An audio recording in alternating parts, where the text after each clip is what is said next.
જય માતાજી મિત્રો.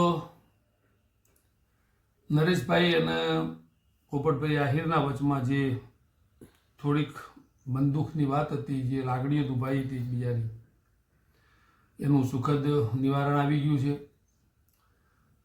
નરેશભાઈને એમની ભૂલ સમજાઈ, એમને સ્વીકારી લીધું કે ભાઈ હું કોઈના ચઢાવવામાં આવી ગયો હતો, કોઈએ મને એવું ઊંધું મોટિવેશન કર્યું હતું કે આટલી બધી જ્યારે માણસ પ્રગતિ કરતો હોય તો એના વિરોધીઓ અથવા તો એમના ઉપર ઝેર રાખવાવાળા વધી જતા હોય છે. તો એ લોકોએ નરેશભાઈને જે ભરાયું હતું મગજમાં, એ એમની જે ગેપ હતી એક, એ દૂર થઈ ગઈ છે. હવે બંને પાછા સાથે મળીને કામ કરશે. અને આ કેસમાં એવું શીખવા મળે છે કે તમે કંઈ પણ સારું કામ કરો ને તો હવનમાં હાડકા નાખવાવાળા મળી જાય. તમારા રેગ્યુલર સંસારની અંદર પણ તમારા ભાઈ ભાઈને કે કુટુંબમાં કે બે મિત્રો વચ્ચે એવી રીતે ઝઘડા કરવાવાળા પેદા થતા હોય છે. તો ખાસ જે આ વચ્ચે તમને એક સંબંધોના વચમાં દિવાલ બનાવવાવાળી આઈટમો જે મળી જતી હોય છે સમાજમાં, એનાથી ચેતીને રહો. એવા લોકોની વાતોમાં ના આવશો અને પોતાના વર્ષોના સંબંધ ખરાબ ના કરશો. તો નરેશભાઈ અને પોપટભાઈ ફરીથી પાછા એક સાથે કામે લાગી ગયા છે અને બંને હવે પાછા જોડે કામ શરૂ કરી છે. તો આ એક જે મગજની અંદર ભરાઈ ગયું હતું એ બધું બહાર નીકળી ગયું છે અને બંને પાછા હતા એવા મિત્ર ફરીથી એક સાથે કામ કરવા જઈ રહ્યા છે. તો આપણે પ્રાર્થના કરીએ માતાજીને કે ભાઈ તમે આમાં બેને સહયોગ આપજો. અને નરેશભાઈએ જે કીધું છે એ પણ હું આની અંદર મૂકું છું, તો સાંભળો. જય માતાજી, જય ભવાની. હાલો દોસ્તો, નમસ્કાર, જય માતાજી, જય Dwarkadhish. Thank you so much દોસ્તો, તમારા બધા લોકોનો ખૂબ ખૂબ આભાર કે તમે આજે અમારી સાથે છો અને પ્રેમ સપોર્ટથી જે આપણે નિરાધાર નિશા લોકોનું કામ કરી રહ્યા છીએ. અને થોડાક અમારી વચ્ચે જે મારી અને પોપટભાઈ વચ્ચે અનબન હતા, કેમ કે મન મોટાવ હતા, કે ને કે મતભેદ હોય તો ચાલે પણ મનભેદ હોય તો ન ચાલે, એની જેમ. એટલે જે પણ અમારા મનભેદ હતા એ આજે અમે શાંતિથી બેસી અને એનું નિરાકરણ લાવ્યા છે. કેમ કે દોસ્તો કેવું થાય ઘણી વખત કે ભાઈ સાથે તમે કામ કરતા હોય છે તો લોકો તમને અમુક સમયે તમારો દુરુપયોગ કરી જતા હોય છે અને ઘણી વખત આપણને ન દેખાડવાનું દેખાડે કે ભાઈ તમારી સાથે જે વ્યક્તિ છે પોપટભાઈ, તો એને અભિમાન આવી ગયું છે, એને આમ આવી ગયું છે, એની પ્રગતિથી તમને એવી વાકફ કરાવી દે, મતલબ એમ તમારું માઇન્ડ આખું ડાયવર્ટ કરી દે, જેથી કરીને તમે સામે આપણે જે નાનપણના મિત્ર છીએ કે અમે સાથે બેસીને ગ્લાસ લગાવતા દોસ્તો. અને એક ટુ ઝેડ વસ્તુ, મતલબ કહેવાય ને કે જ્યારથી પણ અમે એક સાથે છીએ ત્યારથી બંને ભાઈઓ સાથે છીએ અને ખૂબ જ સારી રીતે એકબીજાની હેલ્પથી, નાના મોટી મદદથી, અને કાંઈ પણ અડધી રાતે પણ મારે એની જરૂર પડે તો એ મારી સાથે આવતા, એને મારી જરૂર પડે તો અમે જાતા. અને સાથે સેવાનું કામ પણ ખૂબ જ મોટા પ્રમાણમાં થઈ રહ્યું છે. તમને ખબર છે કે સોશિયલ મીડિયા આશ્રમ જે આપણે એવા લોકો માટે બનાવી રહ્યા છે જે નિરાધાર નિસહાય લોકો છે, તો એમાં પણ બહુ સારી રીતે સદુપયોગ તમારા બધા લોકોનો જે સાથ સહકાર છે એનો થઈ રહ્યો છે અને તમે જોઈ શકો છો તે પ્રમાણે. દોસ્તો, મારી અને પોપટભાઈ વચ્ચે જે પણ નાના મોટો અનબન હતો અથવા તો મનભેદ હતો, તો એ અમારા ઘરના બધા વડીલો દ્વારા બેસી અને જે પણ અમને કહેવાય ને કે એક અણસમજૂતી હોય, જ્યારે ઘરના વડીલો થકી અથવા તો મોટા આપણી ઘરની અંદર વ્યક્તિઓ હોય એના થકી સારી રીતે બેસાડીને બંને ભાઈઓને સમજાવવા કે બંને નાનપણથી સાથે સવો, એકબીજા સાથે શું કહેવાય ટફન ગ્લાસનું કામ કરેલું બધી જ વસ્તુ પહેલેથી સાથે સવો. અને શા માટે આમ, કેમ કે ઘણી વખત એકાબીજાને ભૂલો હોય અને કેમ પહેલેથી ફ્રેન્ડની જેમ રહેતા હોય એટલે થોડું ઘણું આપણને એમ થાય કે ભાઈ લેટ ગો કરીએ એમ. પણ કહેવાય ને કે લેટ ગો તમે જ્યારે ન કરી શકો ત્યારે તમારી અંદર તમને એમ થાય કે નહીં, સામેવાળા વ્યક્તિને અભિમાન આવી ગયું છે. પણ એવું નથી બિલકુલ.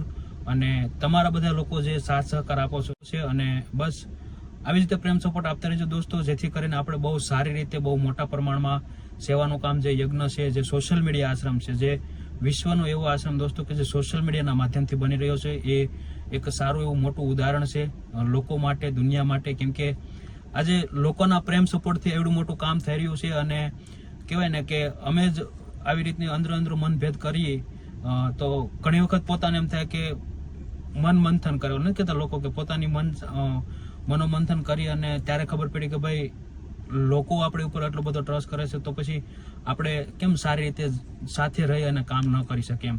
એટલે થાય એવું દોસ્તો, કારણ કે લોકો તમારો દુરુપયોગ કરી જતા હોય છે. ઘણી વખત તમને બહેકાવામાં લઈ લે કે ભાઈ ફલાણું આમ ને ફલાણું તેમને, પણ આજે મને સમજાઈ ગયું અને બંને ભાઈઓ સાથે આજથી બેસી અને એકદમ વ્યવસ્થિત રીતે મનની અંદર જે પણ વાતો હતી એ બેસીને કરી લીધી છે કે ભાઈ આજ પછી કોઈ પણ વ્યક્તિ આપણી વચ્ચે આવે તો એ વ્યક્તિનું આપણે માનશું નહીં અને એકાબીજાને પ્રેમ સપોર્ટથી આગળ વધશું, એકાબીજાનો સાથ સહકાર રાખશું અને એકાબીજા પર વિશ્વાસ રાખશું. ત્યારે જ આપણે એવડું મોટું કામ કરી શકશું. કેમ કે લોકો તમને અલગ કરવાની કોશિશ કરતા જ હોય છે દોસ્તો.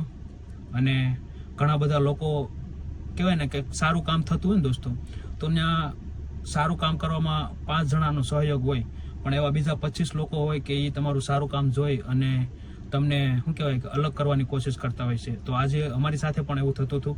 પણ ખરેખર ધન્યવાદ છે અમારા વડીલોને કે અમારી સાથે બેસી અને બંને ભાઈઓને શાંતિથી સમજાવ્યા.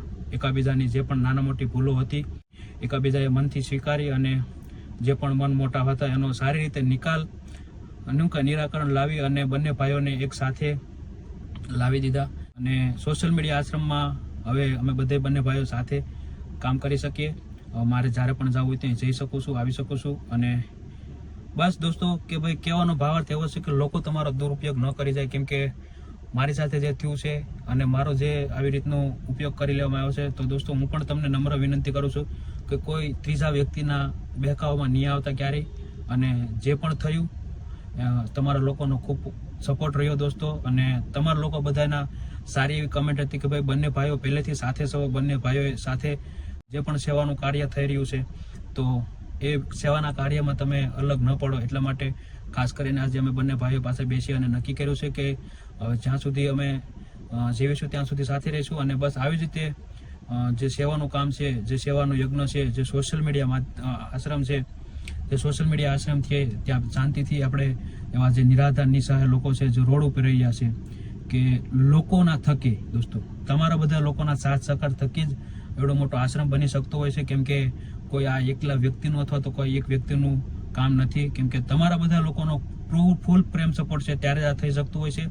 અને તમે જોઈ શકો તે પ્રમાણે કે એક સોશિયલ મીડિયાના માધ્યમથી એવડું મોટું જે તમે વિશ્વનું એવું એક આશ્રમ બની રહ્યું છે કે ખાસ કરીને કે બધા લોકો જે સોશિયલ મીડિયામાં જે વિડીયો જોઈ છે એના થકી બની રહ્યું છે.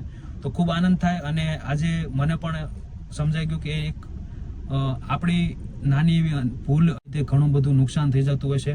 તો જે પણ વ્યક્તિઓને એવું છે કે ભાઈ ખોટું છે અથવા અને બધું જ ખૂબ સારી રીતે થઈ રહ્યું છે દોસ્તો, તો બસ પ્રેમ સપોર્ટ આપતા રહેજો દોસ્તો. અને ક્યારે પણ અમે અલગ ન પડીએ, બંને ભાઈઓ સાથે જ રહી. નાના મોટી જે પણ અમારા અનબન હોય એનો સારી રીતે નિકાલ આવી ગયો છે. અને આશીર્વાદ આપજો કે બંને ભાઈઓ આવી રીતે સારી સેવા કરતા રહીએ અને લોકોનો પ્રેમ સપોર્ટ મળતો રહે દોસ્તો. તો વિડીયોને વધુ શેર કરજો અને બસ આવી રીતે પ્રેમ સપોર્ટ આપતા રહેજો દોસ્તો. અને ક્યારેક તમે એ બાજુ આવો ભાવનગર સાઈડ તો અવશ્ય સોશિયલ મીડિયા આશ્રમની મુલાકાત લેજો અને ત્યાં આવી અને જોજો કે કેવી રીતે કામ થઈ રહ્યું છે દોસ્તો. તો બસ પ્રેમ સપોર્ટ આપતા રહેજો અને આવી જ રીતે વિડીયોને શેર કરતા રહેજો. જય માતાજી, જય દ્વારકાધીશ.